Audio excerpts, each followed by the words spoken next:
I think for the last 2 years, Mr. Nijjar's death has really galvanized the community. It actually awoken us a little bit from actually being in a very safe, comfortable place out here, being able to be active, being able to speak out, and not having the violence inflicted on us that India did with the Sikh population in back home in Punjab. And it was a wake-up call that violence has made its way to Canada, unfortunately, onto the streets here. I think one of the biggest things right now, Mr. Modi's invitation also signals that there's a normalizing of relations. There's like a normalizing of that same relationship that existed 2 years ago. So that actually brings a little bit of concern to the community as well, because we're at a place right now where India is still active. The whole commission report from the Foreign Interference Commission shows that India is the #2 actor in Canada, and that's not just in harming people from the South Asian or the Sikh community.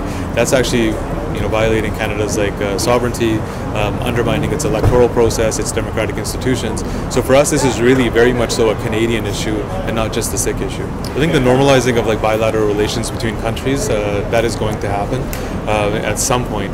I think the way it happened, how quickly it happened after this election is the problem for us, is that we haven't seen anything. Like, if India is going to continue to kill people here, and all we're going to get is a comment out of the G7 that transnational repression was on the table and it was discussed, well, that does nothing in the case of more than a dozen Sikh activists in this country, including myself, that have duty to warns of imminent assassination against our lives. This is not only something important for just the Sikhs, but it's important for anybody that believes in the sovereignty of Canada.